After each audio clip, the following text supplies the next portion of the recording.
Hello student, मैं हूँ प्रतिष्ठा शर्मा, आपकी सोशल साइंस एजुकेटर फ्रॉम ई सरल।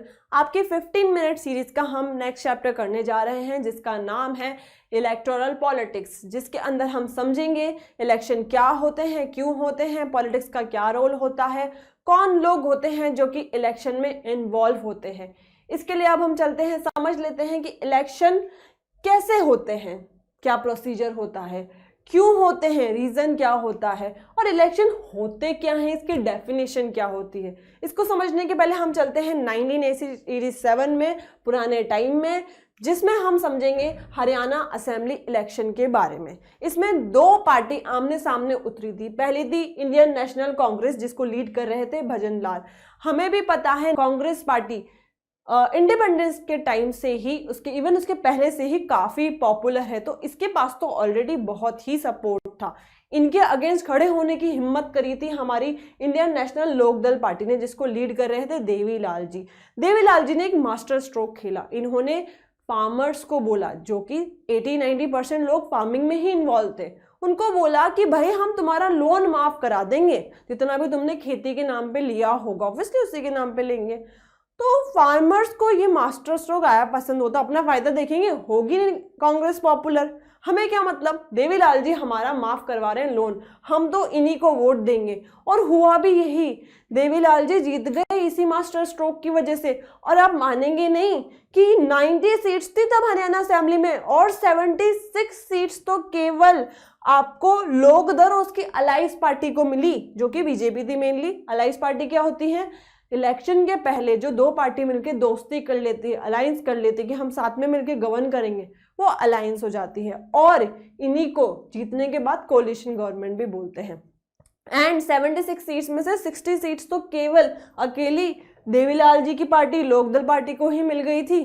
समझ रहे हैं आप लोग? इसी वजह से भारी मत से देवीलाल जी विनर होते हैं। एंड जो पार्टी जीतती है उसी का लीडर सीएम बनता है, तो चीफ मिनिस्टर बन गए थे देवीलाल जी। और नेक्स्ट 4 सालों के लिए देवीलाल जी ने ही रूल किया। दोबारा से जब इलेक्शन होते हैं 4 साल के बाद 1991 में, तो लोकदल पार्टी हार जाती है एंड कांग्रेस जीत जाती है। अब हमें क्या मतलब कौन जीत रहा है कौन हार रहा है, हमें क्या लेना देना है, लेना देना। इससे हमें पता चलता है कि इलेक्शन में इतनी पावर होती है कि ये सत्ता पलट कर देता है। जो पार्टी विनर थी अब वो हार गई, और जो हारी हुई थी वो जीत गई। ठीक है, अब हम समझ लेते हैं कि इलेक्शन की जरूरत क्यों होती है हमको। हर डेमोक्रेसी के अंदर इलेक्शन होते हैं एक रेगुलर इंटरवल ऑफ टाइम में। यही टाइम इंडिया के लिए 5 साल है। हर 5 साल में इंडिया में इलेक्शंस होते हैं। करीबन इंडिया के जैसे ही और भी 100 से ज्यादा कंट्रीज है जहां पे इलेक्शन आज होते हैं। समझ लेते हैं कि अगर लोग डिसीजन ही तो लेते हैं ना इलेक्शन में, तो लोग अगर साथ में बैठ के डिसीजन लेंगे तो इलेक्शन की जरूरत ही नहीं है। लेकिन यही चीज तब पॉसिबल है जब आप और हम बैठ के बात कर ले, तो हम डिसीजन ले सकते हैं। लेकिन लार्ज कम्युनिटी की बात करें तो सबका एक साथ बैठना और एक डिसीजन पे आना पॉसिबल नहीं है। तो इंडिया के केस में भी यही है। 140 करोड़ पॉपुलेशन है हमारे इंडिया की, तो कैसे पॉसिबल है कि सब लोग साथ में बैठकर और एक डिसीजन पे उतर पाए। इसीलिए हमें इलेक्शन की जरूरत पड़ती है। इलेक्शन में होता है कि लोग अपना रिप्रेजेंटेटिव चुनते हैं इलेक्शन के माध्यम से, और अगर वो पार्टी अच्छे से काम नहीं कर रही होती तो हम उस पार्टी को रिमूव भी कर सकते हैं नेक्स्ट इलेक्शन में। इसलिए पार्टी के मन में डर होता है कि यार अच्छा काम करो, लोगों के हित के लिए काम करो, नहीं तो हमें हटा दिया जाएगा। अब हम समझ लेते हैं कि क्या बनाता है इलेक्शन को डेमोक्रेटिक। डेमोक्रेटिक क्या होता है, जैसे हमें पता है डेमोक्रेसी में आज़ादी होती है, तो इलेक्शन में आज़ादी या फ्रीडम, ठीक है, क्या होता है, हर वोटर के पास एक वोट होता है और उसकी एक वैल्यू होती है। मतलब गरीब अगर एक वोट दे रहा है तो उसको भी एक ही काउंट किया जाएगा। अगर अमीर वोट दे रहा है, अंबानी भी वोट दे रहा है, तो उसके वोट को 2 नहीं काउंट करेंगे, उसको भी हम एक ही काउंट करेंगे। कैंडिडेट और पार्टी को इलेक्शन में कॉन्टेस्ट करने के लिए फ्री रखा जाए, मतलब हर पार्टी इलेक्शन में उतर सकती है। अगर किसी कैंडिडेट के अंदर वो कैपेसिटी है कि वो इलेक्शन में उतर सकता है तो उसको वो मौका दिया जाए, और जो वोटर्स है उनको भी रियल चॉइस दी जाए। इसका मतलब एक ही लीडर हर बार नहीं उतरेगा, लीडर्स चेंज करो, नई नई पॉलिसी वाले लोगों को लेके आओ, ताकि लोगों को भी हर बार एक नए रिप्रेजेंटेटिव के अंदर काम करने का, रहने का, उसकी पॉलिसीज को प्रैक्टिस में लाने का मौका मिलेगा। ठीक है। इलेक्शन एक पर्टिकुलर टाइम पीरियड में हर साल होने चाहिए, हर साल एज इन एक पर्टिकुलर टाइम पीरियड के बाद। एंड कोई चीटिंग नहीं होनी चाहिए, जिसको लोग मेजॉरिटी से जितवाएं, वोट दे, उसी को ही चुना जाना चाहिए as their representative. Election free and fair manner में कंडक्ट होने चाहिए। फ्री एंड फेयर क्या होता है कि भाई डरा धमका के ब्राइबरी देके आप किसी से वोट नहीं दिलवा सकते हो। लोग अपनी इच्छा से वोट करेंगे और वही पर्सन को चुनेंगे जिसको वो सच में चुनना चाहते हैं। क्या पॉलिटिकल कंपटीशन होना सही है? अब आप बताओ कि अगर घोड़ों के रेस में अकेला घोड़ा दौड़ेगा, एक अकेला ही दौड़ेगा, तो दूसरा कौन जीतेगा? वही जीतेगा। इसलिए घोड़े ज्यादा होना जरूरी है, तभी तो कंपटीशन होगा, तभी तो लोगों को रियल चॉइस मिलेगी। नेक्स्ट समझ लेते हैं क्या डिसएडवांटेज होते हैं इस पॉलिटिकल कंपटीशन के। अब एडवांटेज हैं, कंपटीशन जरूरी है, तो उसके नुकसान भी होंगे।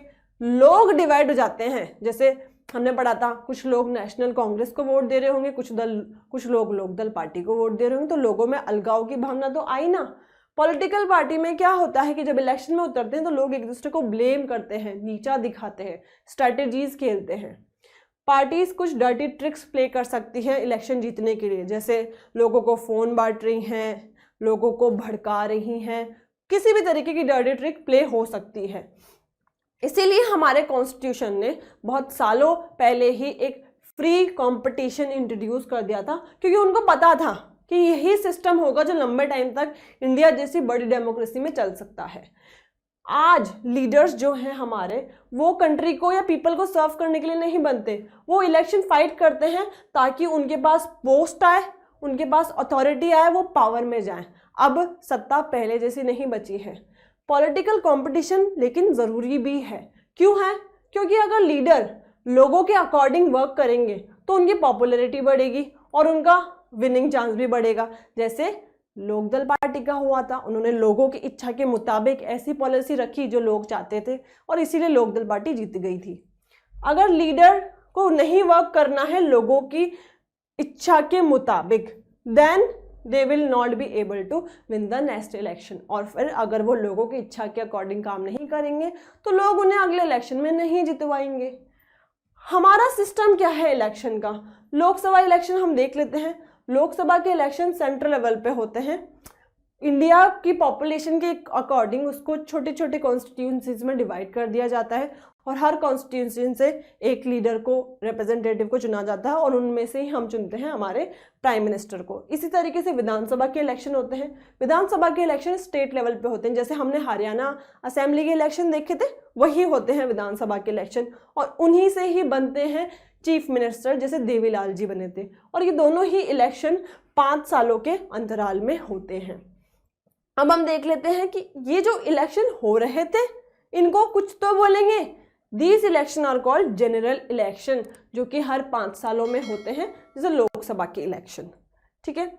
इन पोजीशन से तभी रिप्रेजेंटेटिव हट सकते हैं जब या तो उनकी डेथ हो जाए या फिर वो अपने ही किसी रीजन से रिजाइन कर सके। और अगर ऐसा कुछ होता है कि इनकी वजह से वो सीट, उनकी जगह वेकेंट हो जाती है, तो दोबारा से इलेक्शन करवाए जाते हैं केवल उसी पोस्ट के लिए, उसी कॉन्स्टिट्यूएंसी के लिए एक नया रिप्रेजेंटेटिव चुनने के लिए। इसको हम कहते हैं बाय इलेक्शन। अब हम समझ लेते हैं इलेक्टोरल कॉन्स्टिट्यूएंसी का कॉन्सेप्ट क्या होता है। लोकसभा इलेक्शन के लिए इंडिया के पॉपुलेशन के अकॉर्डिंग इंडिया को छोटी छोटी कॉन्स्टिट्यूएंसीज में डिवाइड करा गया है और हर कॉन्स्टिट्यूएंसी में फिर इलेक्शन हेल्ड करवाया जाता है। लोकसभा इलेक्शन के लिए 543 कॉन्स्टिट्यूएंसी हैं, जिनमें से 543 रिप्रेजेंटेटिव चुने जाते हैं, जिनको हम मेंबर ऑफ पार्लियामेंट कहते हैं।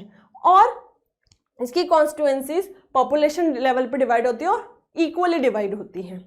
यही बात अगर हम विधानसभा इलेक्शन की करें, जैसे हरियाणा असेंबली के हुए थे, हरियाणा कॉन्स्टिट्यूएंसी विधानसभा कॉन्स्टिट्यूएंसी हो जाती है। इसके अंदर रिप्रेजेंटेटिव को इलेक्ट किया जाता है डिफरेंट कॉन्स्टिट्यूएंसी ऑफ स्टेट के, स्टेट को डिवाइड किया जाता है कॉन्स्टिट्यूएंसी में, और फिर यहाँ से लीडर को चुना जाता है, जिनको हम कहते हैं मेंबर ऑफ लेजिस्लेटिव असेंबली या फिर MLA। ठीक है।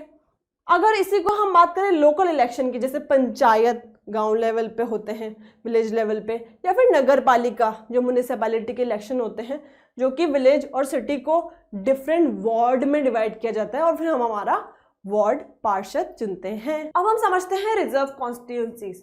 हमारे कॉन्स्टिट्यूशन जो मेकर्स थे उनको पता था कि जो पिछड़े वर्ग के लोग हैं उनको कहीं ना कहीं आगे जाके प्रॉब्लम होगी, इसीलिए उन्होंने कुछ टाइम बाद जाके कॉन्स्टिट्यूशन के अंदर अमेंडमेंट करके रिजर्व कॉन्स्टिट्यूंसी का सिस्टम लेकर आए। उसमें क्या होता है कि हर इलेक्शन के लिए इंडिया कॉन्स्टिट्यूंसीज लेवल पे डिवाइडेड है अकॉर्डिंग टू उसकी पॉपुलेशन। तो जब कॉन्स्टिट्यूंसीज को रिजर्व किया जाता है एसटी यानी कि शेड्यूल कास्ट जो बैकवर्ड क्लासेस हैं उनके लोगों के लिए, then only SC category candidate can contest election, और उस सीट से केवल शेड्यूल कास्ट का इंसान ही खड़ा हो सकता है इलेक्शन लड़ने के लिए। इसका मतलब ये नहीं है कि उनको शेड्यूल कास्ट के लोग ही वोट करेंगे, वोट सब कर सकते हैं, ठीक है, लेकिन उस सीट से खड़ा शेड्यूल कास्ट का कैंडिडेट ही होगा। इसी तरह कॉन्स्टिट्यूएंसीज रिजर्व होती हैं एसटी कैंडिडेट्स के लिए, वहां से एसटी कैंडिडेट ही खड़ा हो सकता है इलेक्शन कॉन्टेस्ट करने के लिए है। अब हम समझते हैं कि कितनी सीट्स इनको रिजर्व की गई थी एससी एसटी कैंडिडेट्स को, ठीक है, इसकी भी एक मात्रा सेट की गई थी कि आपको इतनी तो करनी ही है। तो 2012 की रिपोर्ट के अकॉर्डिंग लोकसभा के इलेक्शन के लिए जब जनरल इलेक्शन होते हैं 84 सीट्स रिजर्व की गई थी एससी कैटेगरी के लोगों के लिए, 47 सीट्स रिजर्व की गई थी एसटी कैटेगरी के लोगों के लिए। ये होता है शेड्यूल कास्ट, ये होता है शेड्यूल ट्राइब्स, ठीक है, ये डिफरेंस है इसमें। इसी तरीके से स्टेट लेवल के इलेक्शन होते हैं, वहां पे भी रिजर्व की गई थी सीट्स वीकर सेक्शन के लिए, है ना, वीकर सेक्शन जो एससी एसटी के अलावा और जो सेक्शंस हैं, लेकिन ये टाइम के साथ बदलता जाता है, ये फिक्स नंबर नहीं है इसका। बाद में यही सिस्टम जो रिजर्वेशन का सिस्टम अभी हमने समझा, ये एक्सटेंड कर दिया गया था डिस्ट्रिक्ट और लोकल लेवल तक भी, मतलब पंचायत, नगर पालिका, वो सब के लिए भी। 1/3 सीट रिजर्व की गई हैं वुमेन कैंडिडेट्स के लिए, रूरल गाँवों वाले एरिया में और अर्बन वाले एरिया में भी। वीकर सेक्शन के अलावा वुमेन को भी रिजर्वेशन मिला था, क्योंकि वुमेन भी काफ़ी पीछे रह गई थी, वुमेन एम्पावरमेंट सेटअप करने के लिए रिजर्वेशन प्रोवाइड किया गया था। अब हम देख लेते हैं कि कौन लोग होते हैं जो वोट कर सकते हैं, उनके नाम किस में होते हैं, वोटर लिस्ट में। हम इसको इलेक्टोरल रोल भी कहते हैं, ठीक है। कौन वोट कर सकता है और कौन वोट नहीं कर सकता, ये भी ज़रूरी है ना, सब तो वोट नहीं कर सकते हैं। तो इस तरीके से एक वोटर लिस्ट तैयार की जाती है जिसमें कि नाम होता है, उनके फादर या हस्बैंड का नाम होता है, ठीक है, अगर मेल है तो फादर का नाम, फीमेल है तो उसके हस्बैंड का नाम, अगर शादी हो गई है तो नहीं तो फादर का नाम, उनके एड्रेस लिखा हुआ होता है, उनकी एज और वो मेल है या फीमेल, और उनका फोटो, ये प्रेजेंट रहता है वोटर लिस्ट के अंदर। इंडिया के अंदर यूनिवर्सल अडल्ट फ्रेंचाइज इंट्रोड्यूस किया गया था जिसमें कि हर सिटीजन जरूरी है, बिकॉज वो इंडिया का होना जरूरी है, इंडिया की सिटीजनशिप उस पर्सन के पास होनी जरूरी है, जो कि 18 साल या उसके अबव हैं, वो वोट के लिए करने के लिए एलिजिबल होते हैं। कुछ लोग होते हैं जो वोट नहीं कर सकते, वो लोग कौन होते हैं, कुछ क्रिमिनल, ठीक है, या फिर ऐसे लोग जो कि अनसाउंड माइंड होते हैं। अनसाउंड माइंड मतलब जो लोग मेंटली स्टेबल कंडीशन में नहीं होते चूज करने के लिए कि उनको कौन रिप्रेजेंट करेगा, ठीक है, मतलब जिसको वो वोट करेंगे, राइट। जो बच्चे 18 प्लस के हो जाते हैं उनका नाम वोटर लिस्ट में ऐड कर दिया जाता है, ठीक है, और अगर एक पर्सन मर जाता है, उसकी डेथ हो जाती है, तो उसका नाम रिमूव कर लिया जाता है वोटर लिस्ट से, ठीक है। वोटर लिस्ट अपडेट होती है हर 5 साल में, क्योंकि अगर कोई मर रहा है, कोई 18 साल का हो रहा है तो उसको अपडेट भी तो करना पड़ेगा ना, तो वो हर 5 साल में जब इलेक्शन होते हैं तो वो उसमें नाम ऐड कर दिया जाता है। इस तरीके से आपको एक epic card, election photo identity card, जिसको हम इजी लैंग्वेज में वोटर आईडी भी बोलते हैं, ये कार्ड इशू किया जाता है उन लोगों को जिनका नाम वोटर लिस्ट में आ जाता है, और यही कार्ड लेकर आपको वोट देने जाना पड़ता है। ये कार्ड मस्ट है वहाँ पे वोट देने के लिए। देख लेते हैं कि जो लोग खड़े होते हैं इलेक्शन कंटेस्ट करने के लिए, वो कैंडिडेट का नॉमिनेशन कैसे होता है। नॉमिनेशन मतलब उनका सिलेक्शन कैसे होता है। जो मिनिमम एज है वोट कास्ट करने की वो तो 18 साल है, लेकिन इस एज में लोग वोट लेने के लिए या इलेक्शन लड़ने के लिए खड़े नहीं हो सकते। इसकी एज सेट की गई है 25 ईयर्स, ठीक है।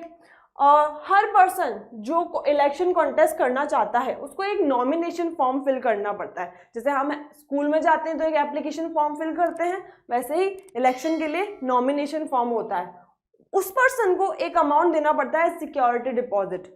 मान लो उसने इलेक्शन कॉन्टेस्ट करने के पहले या जाने के बाद पोजीशन पे उसने कुछ ऐसी इलीगल हरकत कर दी तो उसका ऑलरेडी एक डिपॉजिट रखवा लेते हैं कि अगर आप कुछ ऐसा काम करोगे तो वो डिपॉजिट आपका गवर्नमेंट के पास चला जाएगा।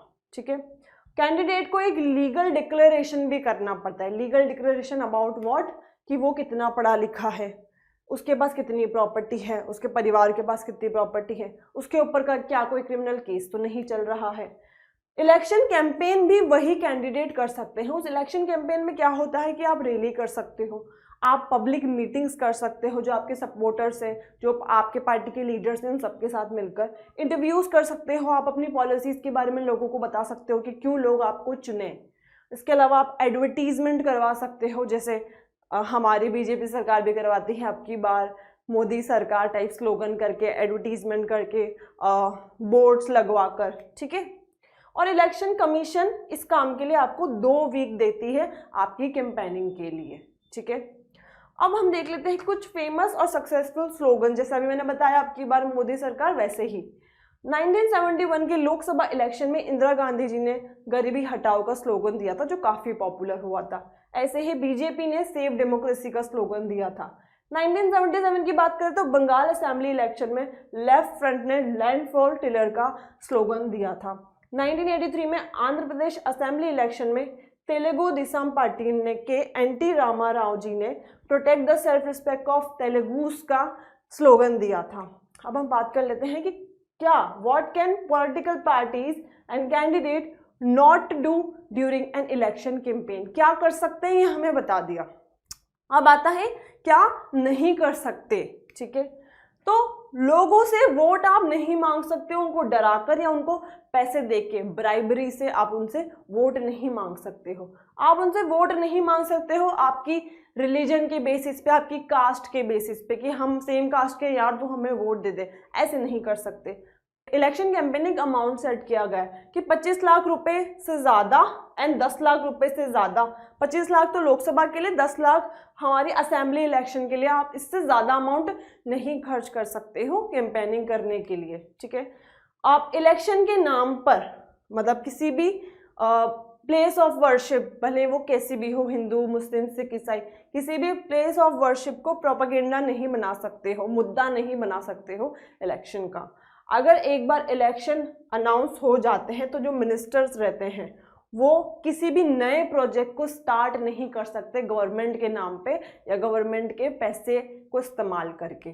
ठीक है, polling and counting of votes, किस तरीके से वोट्स की काउंटिंग होती है, कहाँ वोट दिए जाते हैं, ये सब पढ़ते हैं। जिस दिन लोग वोट देने जाते हैं इसी को हम वोटिंग डे या इलेक्शन डे के नाम से जानते हैं। इस तरीके से पोलिंग बूथ लगाया जाता है, और पोलिंग बूथ कहाँ लगता है, जहाँ पे लोग आते हैं एंड वोट देते हैं। जनरली ये गवर्नमेंट ऑफिसेज या गवर्नमेंट स्कूल में ही लगाया जाता है। ठीक है, इलेक्शन ऑफिसर्स, अब आपको जब वोट देने जाओगे तो क्या क्या होता है, आप जाते हैं, आपको एक आइडेंटिफिकेशन कार्ड लेके जाना पड़ता है जिससे हम बोलते हैं वोटर ID, ताकि पता चले ना कि जो वोट देने आया है वो इंसान एलिजिबल भी है कि नहीं है वोट देने का। ठीक है, आपको जब वोट देने जाओगे तो एक मार्क लगाया जाता है इंडेक्स फिंगर पे इंक से, फिर आप वोटिंग देते हैं। एंड इस तरीके का एक बैलेट पेपर होता है जहाँ पर नाम लिखे होते हैं जो कैंडिडेट होते हैं उनके। ठीक है, उनके जो सिंबल होते हैं, जैसे बीजेपी का है कमल, कांग्रेस का है हैंड, है ना। ठीक है, तो इस तरीके से सिंबल, नेम वगैरह लिखे जाते हैं और आप उस पर टिक कर देते हो और उसको पेपर को फोल्ड करके फिर डाल देते थे। हम इसको बैलेट पेपर बोलते थे और इसको एक बॉक्स रखा रहता था, उसके अंदर हम उसको इंसर्ट कर देते थे। ये पहले होता था। अब आ चुकी है इलेक्ट्रॉनिक वोटिंग मशीन। इसमें आप नाम लिखा रहता है, सिंबल होते हैं, आपको बटन दबाना होता है, बीप का साउंड आता है और आपका वोट डल जाता है। ये अब ये प्रोसेस फॉलो होता है। ठीक है, वोटिंग देने के बाद सारी EVM को सील कर लिया जाता है एक बॉक्स में रखकर और फिर उसको एक सेफ प्लेस पे ले जाया जाता है। कुछ दिनों बाद यही EVM को ओपन किया जाता है। सब EVM एक फिक्स डेट पे ही ओपन की जाती हैं। उसके बाद में काउंटिंग स्टार्ट होती है, कितने वोट किस कैंडिडेट को मिले, और फिर जब काउंटिंग हो जाती है वोट की तो इलेक्शन का जो रिजल्ट होता है वो बाहर आ जाता है। इलेक्शन को इंडिया के अंदर डेमोक्रेटिक कैसे बनाया जाता है, क्या बनाता है democratic? Independent election commission. Election commission is like monitor. Class का मॉनिटर क्या होता है, सारी चीज़ों पे ध्यान रखता है, क्या गलत हो रहा है, क्या सही हो रहा है। ठीक है, पर वो टीचर के अंडर रहता है। यही चीज़ हमारे इलेक्शन कमीशन में नहीं होती है। इलेक्शन कमीशन किसी के अंडर नहीं होती है, किसी को जवाबदेही नहीं होती है, ये अपनी मर्जी से कुछ भी काम कर सकती है, ऑब्वियसली लीगल काम कर सकती है। इलेक्शन कमीशन ऑफ इंडिया की बात करें तो ये खुद के डिसीजन खुद ले सकती है, इनको किसी को भी आंसर करने की ज़रूरत नहीं होती, ना ही पुलिस को ना ही मिनिस्टर्स को, क्योंकि ये अपने आप में इंडिपेंडेंट बॉडी होती है, क्योंकि यही तो हैं जो इलेक्शन करवाएंगी, फिर ये तो हमारे प्राइम मिनिस्टर मिनिस्टर्स वगैरह बनेंगे। ठीक है, लोगों का पॉपुलर पार्टिसिपेशन होना ज़रूरी होता है किसी भी इलेक्शन के अंदर, तभी तो मेजॉरिटी विंस होगा, क्योंकि यूनिवर्सल एडल्ट फ्रेंचाइज हमें मेजॉरिटी रूल ही तो प्रोवाइड करती है। इंडिया के अंदर जो पुअर गरीब लोग और जो कम पढ़े लिखे लोग या बिना पढ़े लिखे लोग या जैसे वो लोग जो अंडर प्रिविलेज होते हैं, जिनके पास सुख सुविधाएं नहीं होती, वही लोग होते हैं जो लार्ज प्रपोर्शन में वोट देने आते हैं। क्यों? क्योंकि जब अमीर लोगों को क्या ही चाहिए होगा, उनके पास तो ऑलरेडी सब कुछ है, तो जिनको नीड होगी वही तो वोट देने आएंगे। तो इसीलिए इन्हीं लोगों का ज़्यादा पार्टिसिपेशन होता है इलेक्शन के अंदर। हमारे जो पॉपुलेशन है इंडिया की वो मोस्टली वोट देने जाती है एंड वोटिंग परसेंटेज कुछ सालों में बढ़ा है। ठीक है, अगर जो भी इलेक्शन के आउटकम आ रही है, भले एक कोई पार्टी जीत रही है कोई पार्टी हार रही है, तो जो भी आउटकम होगी उसका एक्सेप्टेंस होना बहुत बड़ी चीज़ है, क्योंकि अगर वो एक्सेप्ट नहीं करेंगे तो झगड़े होंगे। Challenge to free and fair election, अब इलेक्शन होते रहे वो फ्री एंड फेयर होने चाहिए। फ्री एंड फेयर मतलब दबाव में नहीं होने चाहिए हैं, डराना धमकाना ब्राइबरी देना नहीं होना चाहिए। ठीक है, वोटिंग अच्छे से होनी चाहिए, फिर उसकी काउंटिंग भी अच्छे से होनी चाहिए, और जो काउंटिंग में जीते उसी को लीडर बनाना चाहिए। लेकिन उसमें कुछ चैलेंजेस आते हैं। क्या होते हैं वो चैलेंजेस? इंडिया के अंदर election free and fair manner में होते हैं, ये बात कन्फर्म है, पर कुछ भी चीज़ 100% परफेक्ट नहीं है। कुछ शॉर्टकमिंग्स है, कुछ डीमेरिट्स है हमारे फ्री एंड फेयर इलेक्शन के भी। कैंडिडेट्स और पार्टीज जो होती हैं जिनके पास बहुत ज़्यादा अमाउंट ऑफ मनी होता है, वो बहुत अनफेयर एडवांटेज गेन करती हैं स्मॉलर पार्टीज के ऊपर, क्योंकि इनके पास ऑलरेडी नाम है, पैसा है। ठीक है, तो नाम और पैसे से ये लोगों को अपनी पॉपुलैरिटी की वजह से अपनी तरफ ले सकती है।